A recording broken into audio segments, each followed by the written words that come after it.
परम सत्कार जोग गुरु प्यारी साध संगत जी, राधा स्वामी जी। सबसे पहले समूह साध संगत को जन्माष्टमी की हार्दिक शुभकामनाएं। जन्माष्टमी भाव कृष्ण महाराज जी का जन्म है, जो सभी संगत बड़ी धूमधाम से मनाती है। पर हम सब ने क्या करना है, जो कृष्ण जी ने हमें उपदेश दिया है हमें उस पर अमल करना है। भगवत गीता में कृष्ण जी महाराज ने एक बार अर्जुन से कहा था कि जो भी मनुष्य अपने रास्ते पर चलता हुआ अपने मन में लगातार मेरा सिमरन करता रहेगा, वो भगवान के रूप में मेरा ध्यान करता है और वो मुझे ज़रूर पा लेगा।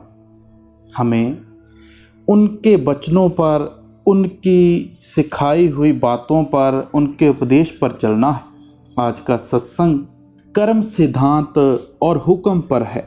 जैसे कृष्ण महाराज जी ने अपने हुक्म फरमाए थे और जो भी उस टाइम पर उनके सेवक थे उन्होंने उनका हुक्म माना और उन्होंने उनको पा लिया। इसी तरह हमें कर्म सिद्धांत को समझना है और मौजूदा सरकार का हुक्म मानना है। फिर हम भी अपने परम संत गुरु को पा लेंगे। संसार के सभी संतों महात्माओं ने कर्म और फल के सिद्धांत को स्वीकार किया है। संतों महात्माओं ने संसार को कर्म भूमि और कर्मा संदड़ा खेत कहकर याद किया है। कर्म प्रधान विश्व कर राखा, जो जस करी सो तस फल चाखा। मृत्यु लोक से लेकर नरकों स्वर्गों तक और मनुष्य से लेकर देवी देवताओं तक सभी जीव कर्म और फल के कानून के अधीन बार बार पैदा होते हैं और मरते हैं और किए हुए कर्मों का फल भोगते हैं। नरक घोर पापों और स्वर्ग श्रेष्ठ पुण्यों के भुगतान का साधन है।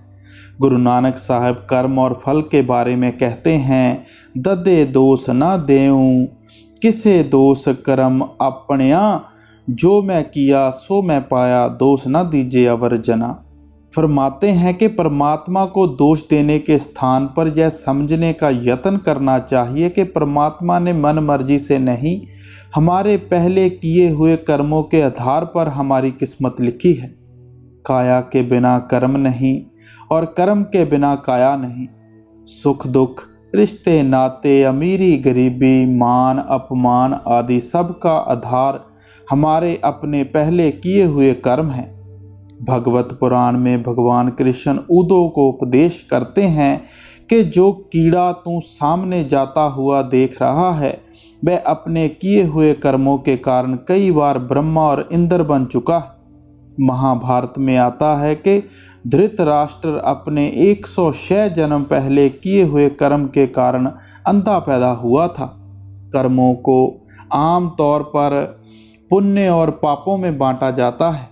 मन वचन और कर्म के द्वारा किसी को सुख देना पुण्य है और मन वचन और कर्म द्वारा किसी को दुख देना पाप है। मगर पुण्य कभी भी पापों का नाश नहीं कर सकते। पुण्यों के और पापों के लेखे में जमा होते हैं और दोनों प्रकार के कर्मों के भुगतान के लिए मनुष्य 84 का हिस्सा बना रहता है। कर्मों को 3 भागों में बांटा गया है, प्रारब्ध, क्रियमान और संचित। प्रारब्ध कर्म क्या है? पिछले जन्मों के आधार पर इस जन्म में भोगने के लिए मिले कर्म प्रारब्ध कर्म कहलाते हैं। प्रारब्ध अटल है, नाह नाह मिटत भावनी, जो लिखी देवे निरंजना। और अन किए लागे नाही, किए ना बिरथा जाए। कर्म अवतारों को भी भोगने पड़ते हैं। श्री रामचंद्र जी ने छिपकर वाली को तीर मारा था। जब आपने भगवान कृष्ण के रूप में अवतार धारण किया तो बाली ने भील के रूप में आप पर बाण चलाया। केवल परमेश्वर के हुक्म से जीवों के उद्धार के लिए सतलोक से मृत्यु लोक में उतरे पूर्ण संत कर्मों के बंधन से मुक्त होते हैं। वे कर्मों के कारण नहीं, सतपुरुष के हुक्म से जीवों के उद्धार के लिए संसार में आते हैं। गुरु अर्जन देव जी कहते हैं, जन्म मरण दो में नाही, जन पर उपकारी आए, जी दान दे भक्ति लाइन, हर्ष्यो लैन मिलाए। अब दूसरे हैं क्रियमान कर्म। ये क्या होते हैं? प्रारब्ध कर्म भुगतते हुए जो नए कर्म करते हैं उन्हें क्रियमान कर्म कहते हैं। आज के क्रियमान कर्म अगले जन्मों का प्रारब्ध बन जाएंगे।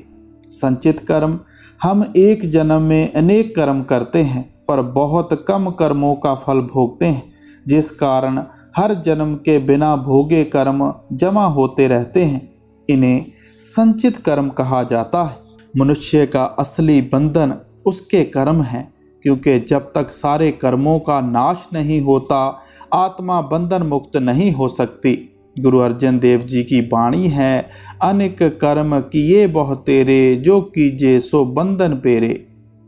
हम मन मर्जी से जो भी पुण्य और पाप करते हैं वे सब आत्मा के लिए बंधनकारी हैं, क्योंकि दोनों तरह के कर्मों का फल भोगने के लिए जीव 84 से बंधा रहता है। कर्मों से छुटकारे का एकमात्र साधन पूर्ण सतगुरु की शरण और नाम की कमाई है। जैसे जैसे जीव सतगुरु के उपदेश के अनुसार अपनी लिव अंतर में शब्द से जोड़ता है, सुरत पर चढ़ी कर्मों की मैल उतरती जाती है। कर्मों का भंडार दूसरे रूहानी मंडल त्रिकुटी में है। जब जीवात्मा नाम के अभ्यास के द्वारा त्रिकुटी को पार कर लेती है तो इसके सभी कर्मों का नाश हो जाता है। नाम की कमाई द्वारा जीव क्रियमान कर्मों से बचा रहता है। नाम की कमाई द्वारा उसके अंदर प्रारब्ध को हंसते हंसते भोगने की शक्ति पैदा हो जाती है और नाम की कमाई द्वारा ही वह संचित कर्मों का भंडार नष्ट करके परमात्मा से मिलाप के काबिल बन जाता है। दुनिया के सभी जीव अपनी अपनी बुद्धि के अनुसार हजारों युक्तियों उपायों द्वारा परमात्मा को प्राप्त करने के लिए यत्न कर रहे हैं। हम जप तप पूजा पाठ हठ त्याग तीर्थ स्थान दान पुण्य 84 आसन नेवली कर्म होम यज्ञ आदि करते हैं। हम घर बार छोड़कर जंगलों पहाड़ों में छिपकर बैठ जाते हैं, जटाएं रखते हैं, धुनियाँ तापते हैं, मौन धारण करते हैं, मंदिरों मस्जिदों गिरजों गुरुद्वारों में जाकर माथे रगड़ते हैं, देव पूजा तथा मूर्ति पूजा में लगे रहते हैं, वेदों शास्त्रों ग्रंथों पोथियों का पाठ करते हैं। गुरबाणी के अनुसार ये सब मनमत कर्म है। मन को मन द्वारा बनाए गए साधनों द्वारा वश में नहीं किया जा सकता, इसलिए इन सब कर्मों द्वारा ना मन शांत होता है, ना इसकी मैल उतरती है, ना ही हौमे का नाश होता है। वास्तव में हम मन माया के मोह में फंसकर अंधे हो चुके हैं और अंधे ही कर्म कमा रहे हैं। इन कर्मों द्वारा सार वस्तु या नाम की प्राप्ति नहीं हो सकती। गुरु साहब फरमाते हैं कि बिना पूरे गुरु के गुरमत की समझ नहीं आ सकती तथा हरि की प्राप्ति नहीं हो सकती। मन का अभिमान केवल नाम की कमाई द्वारा ही टूटता है। हर प्रकार के बाहरमुखी और मनमत कर्मों का फल भोगने के लिए जीव को बार बार संसार में आना पड़ता है। ये कर्म परमेश्वर के साथ मिलाप नहीं करवा सकते, इसलिए गुरवाणी बार बार उपदेश करती है कि जीवों को मनमत त्याग कर गुरमत में आना चाहिए तथा सच्चे नाम का तोसा अपने साथ बांधना चाहिए, जो लोक परलोक दोनों में सहायक होता है। अब हम बात करते हैं धुर कर्म की। धुर कर्म क्या होते हैं? धुर के अर्थ कुल मालिक की दरगाह के हैं और कर्म के अर्थ दया मेहर बख्शिश के हैं। प्रत्येक जीव को उसके कर्मों के अनुसार संसारिक वस्तुओं पदार्थों धन दौलत मान बढ़ाई उम्र वृद्धि रंग रूप आदि की प्राप्ति होती है। संसार कर्म भूमि या कर्मा संदड़ा खेत है।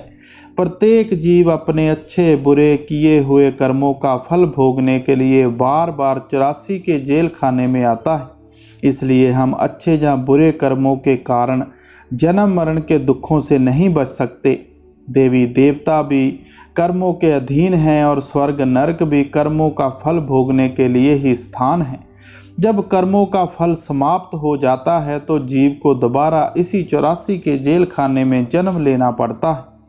रचना का प्रत्येक प्राणी कर्मों के कानून के अधीन है, पर वह अकाल पुरुष जो इस नियम का करता है स्वयं इससे स्वतंत्र है और जीव को इससे आज़ाद करने की दात भी उसने अपने हाथ में रखी हुई है।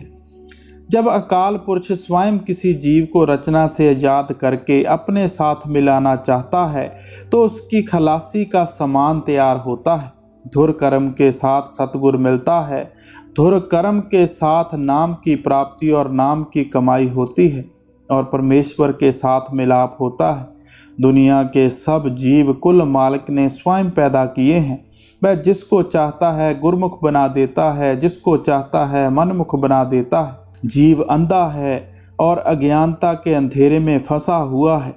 जब तक कुल मालिक स्वयं दया मेहर करके इसको इस अज्ञानता के अंधेरे में से नहीं निकालता, जीव को कभी उसके साथ मिलने का सौभाग्य प्राप्त नहीं हो सकता। जिन पर उस आदकर्ता की बख्शिश हो जाती है वह उनका धुर कर्म बना देता है, जिससे वह सच्चे सतगुरु की शरण प्राप्त करके सच्चे नाम की कमाई में लग जाते हैं।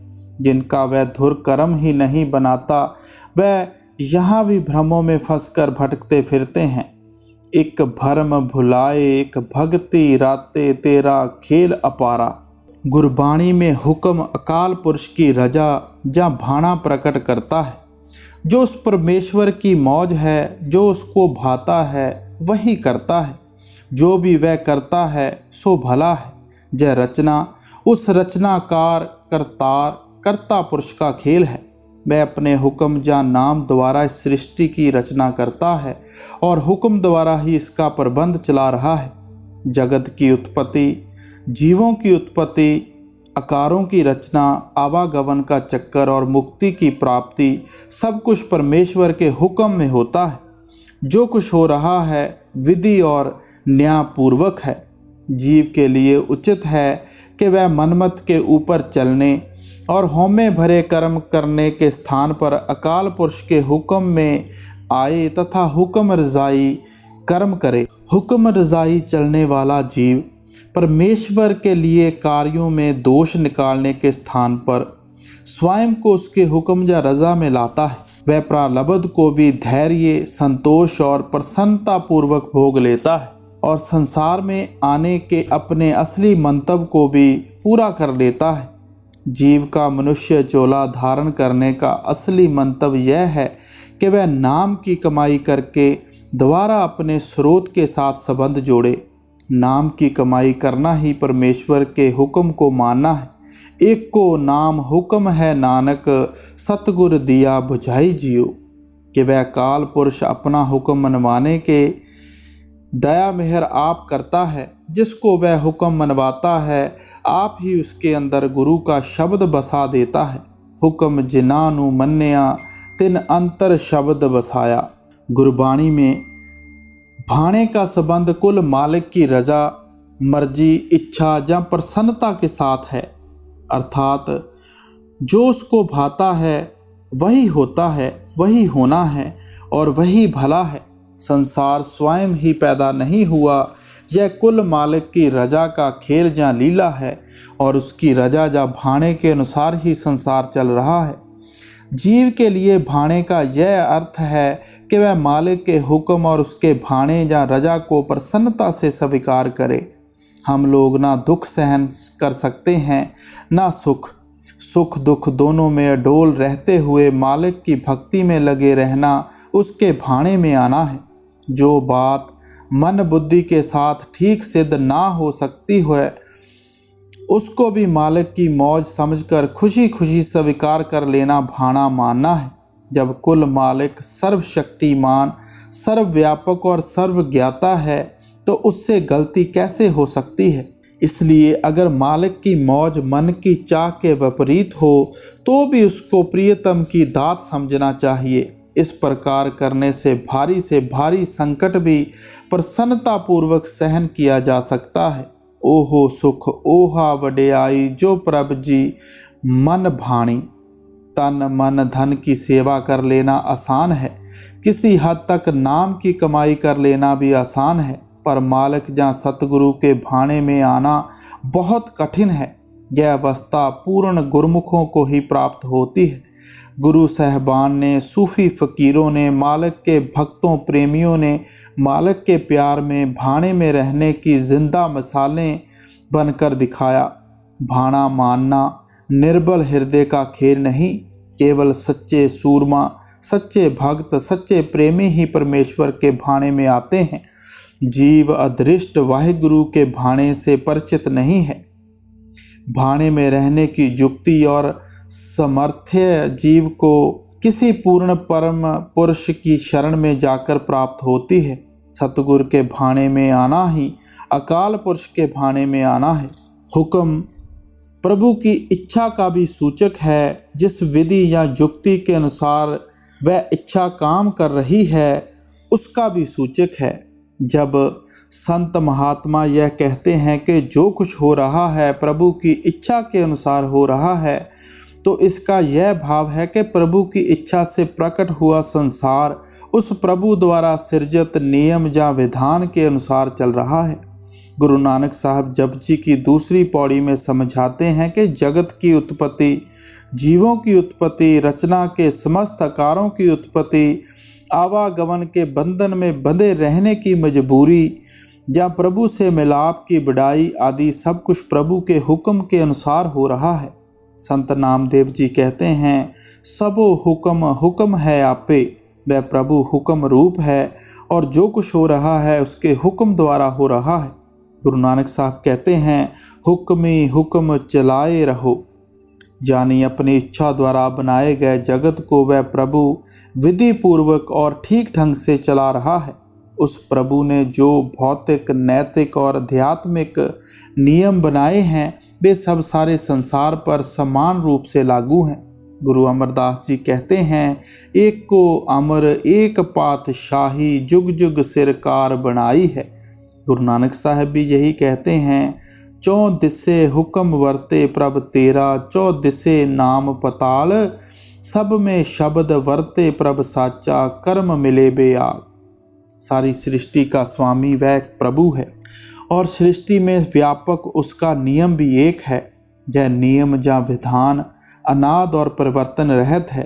हम देखते हैं कि समस्त रचना में पानी ऊपर से नीचे की तरफ बहता है। सारी रचना में जन्म, विकास और विनाश का नियम समान रूप से लागू है। यह भौतिक नियम है। सारे संसार में कर्म और फल का नियम लागू है। यह नैतिक नियम है। वह प्रभु सदैव अंतर में मिलता है। वह नाम की कमाई द्वारा मिलता है और नाम की कमाई की युक्ति संत सतगुरु से प्राप्त होती है। मनुष्य जन्म का मिलना, सतगुरु का मिलाप और नाम की प्राप्ति सब कुछ प्रभु की दया पर निर्भर है। यह प्राथमिक और आध्यात्मिक नियम है। ये सब नियम देश काल से ऊपर हैं और सारे संसार के लिए समान हैं। जीव के लिए प्रभु के हुक्म का एक महत्वपूर्ण पहलू सृष्टि में व्यापक कर्म और फल का नियम है। यह नियम आगे आवागमन के सिद्धांत से बंधा हुआ है। जीव को जो भी सुख दुख मिलते हैं पूर्व में किए हुए कर्मों के अनुसार मिलते हैं और किए गए कर्मों का फल भोगने के लिए जीव अनेक योनियों में भटकता है। चाहे सुख दुख, मान अपमान आदि सब कुछ किए गए कर्मों के अनुसार मिलते हैं, लेकिन कर्म और फल का नियम प्रभु की इच्छा से बना है। इसलिए संत महात्मा कहीं यह कहते हैं कि जो कुछ मिलता है कर्मों के अनुसार मिलता है, और कहीं यह कह देते हैं कि जो कुछ भी मिलता है प्रभु के हुक्म से मिलता है। यह एक ही बात को दो तरह से कहने का ढंग है और इसमें कोई आत्म विरोध नहीं है। प्रभु के हुक्म द्वारा प्रारब्ध लिखे जाने का यह अर्थ नहीं कि प्रभु मन मर्जी द्वारा लोगों की तकदीर लिखता है। कर्मों के अनुसार तकदीर बनाने का नियम प्रभु का बनाया हुआ है, लेकिन तकदीर का खेल किए गए कर्मों के अनुसार लिखा जाता है। इसलिए वास्तव में अपनी तकदीर के लिए जीव स्वयं ही जिम्मेदार है। कर्म और फल के नियम का दूसरा पहलू यह है कि हर कर्म का अलग से फल भोगना पड़ता है। पुण्य कर्म पाप कर्मों का नाश नहीं कर सकते। पुण्य कर्मों के खाते में और पाप कर्मों के खाते में जमा हो जाते हैं। मगर जब तक जीव किए हुए कर्मों के प्रभाव से मुक्त नहीं होता, वह आवागमन का चक्कर तोड़कर प्रभु से मिलाप नहीं कर सकता, तो फिर प्रभु से मिलाप का चाहवान जिज्ञासु क्या करे? उसके लिए प्रभु का क्या हुक्म है? तो गुरु नानक साहब कहते हैं, एक को नाम हुक्म है नानक, सतगुरु दिया बुझाई जियो। कि जीव को चाहिए कि वह संत सतगुरु के उपदेश के मुताबिक अपनी लिव अंतर में प्रभु के नाम से जोड़े। प्रभु शुभ कर्म बुरे कर्मों का नाश नहीं कर सकते, नाम सब कर्मों का नाश कर सकता है। इसलिए कर्मों का नाश करके प्रभु से मिलाप करने का एक ही साधन प्रभु का नाम है। संत महात्मा सावधान करते हैं कि प्रभु ने कर्मों के नाश और अपने साथ मिलाप के लिए नाम रूपी साधन बनाया है। इंसान इस साधन को छोड़कर दूसरा जो भी साधन अपनाता है वह मन या काल का बनाया हुआ है। प्रभु के हुक्म का यह अभिन्न अंग है और वह प्रभु केवल अपने द्वारा बनाए गए साधन से ही मिल सकता है। जीव प्रभु को अपनी इच्छा के अधीन नहीं कर सकता। अपनी इच्छा को प्रभु की इच्छा के अधीन करने में ही जीव का भला है। गुरु नानक साहब कहते हैं, तीन भवन ने केवल ज्ञान, साचे गुरते हुक्म पछाण। हुक्मे बूझे तत् पछाणे, ए प्रसाद गुरते जाने। गुरु अर्जन देव जी भी यही कहते हैं, जब लग हुक्म न बूझता, तब ही लो दुखिया। गुर मिल हुक्म पछाणिया, तब ही ते सुखिया। जीव अपनी बुद्धि द्वारा उस प्रभु या उसके हुक्म की पहचान नहीं कर सकता। इसके लिए उसे ऐसे पूर्ण पुरुष की शरण लेनी पड़ती है जो प्रभु में समाकर प्रभु का रूप हो चुका हो। ऐसा पूर्ण पुरुष शिष्य को शब्द या नाम से जोड़ता है और यह नाम उसे परमात्मा से मिला देता है। गुरु नानक साहब कहते हैं, हुक्म जिनानु मन्नया, तिन अंतर शब्द वसाया। हुक्म की पहचान शब्द द्वारा होती है और जिसके अंदर शब्द बस जाता है वह प्रभु की रजा या हुक्म का रूप बन जाता है। प्रभु के हुक्म में अभेद हो चुके साधक की महिमा असंभव है। उसे सहज अवस्था प्राप्त हो जाती है। वह जन्म मरण के बंधन से मुक्त हो जाता है और परम आनंद को प्राप्त कर लेता है। अब जब हम कर्म कांड और हुक्म को समझ बैठे हैं तो अब हमें क्या करना है? अब हमें विनती करनी है। विनती या अरदास में भारी शक्ति है। सच्चे हृदय से निकली पुकार मालिक की दरगाह में पहुंचती है, परंतु विनती सदा ऊंची सच्ची दात के लिए करनी चाहिए। विनती मन को झूठे अभिमान से खाली करके प्रेम भरोसे और नम्रता पूर्वक करनी चाहिए। सच्चा साधक धन दौलत यौवन सौंदर्य पुत्र कलत्तर विद्या गुण जात कुल आदि का मान नहीं करता। वह अति दीनहीन बनकर मालिक की दया मेहर के लिए प्रार्थना करता है। उसकी दृष्टि अपने गुणों पर नहीं अवगुणों पर होती है। सच्चा प्रेमी कभी संसार की नाशवान वस्तुओं के लिए विनती नहीं करता। वे अपने प्रियतम से केवल प्रियतम को ही मांगता है। प्रेमी दीन और विनम्र होकर विनती करता है, हे मालिक, मैं अपराधी हूँ, पापी हूँ, अवगुणों से भरा पड़ा हूँ। अगर मेरे अवगुणों और गुनाहों का हिसाब किया जाए तो मैं कभी भी बख्शिश का हकदार नहीं हो सकता। मैं पापी हूँ, आप पाप खंडन हैं। मैं गुनाहगार हूँ, आप बख्शनहार हैं। मैंने कभी भजन सिमरन व संतों का सत्संग नहीं किया। सदा विषयों में लीन रहता हूँ। मुझ पर कृपा करो, मेरे पिछले अवगुणों को बख्शकर आगे के लिए सीधे मार्ग पर डालो। आप सदा अंग संग होकर मेरी संभाल करो तथा अपनी भक्ति की सच्ची विधि बताओ। मुझे सच्ची प्रीत प्रतीत बख्शो और जन्म जमांतरों से बिछड़े हुए को अपने साथ मिला लो। ऐसी विनती करो। संत महात्माओं की वाणी से उपदेश मिलता है कि सतगुरु और कुल मालिक से नश्वर संसार की शक्लों पदार्थों के लिए विनती ना करो। कुल मालिक से यही विनती करो कि हमारा हृदय निर्मल बना दे, हमारे हृदय को अपने प्रेम के रंग में रंग दे और हमारे हर प्रकार के गुनाहों को बख्श दे, बख्श दे, बख्श दे। हमारी झोली नाम के अमृत से भर दे। मालिक से यह अरदास करो कि वह हमारे मन को शांत कर दे, ताकि हम मनमत को त्याग कर पूरी तरह कुल मालिक के हुक्म में आ जाएं।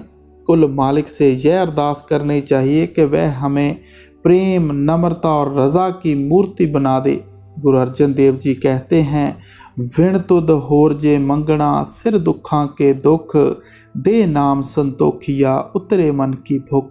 आप समझाते हैं कि कुल मालिक से कुल मालिक जा उसका नाम मांगो, जिससे मन की जन्म जन्म की तृष्णाएं शांत हो जाएं।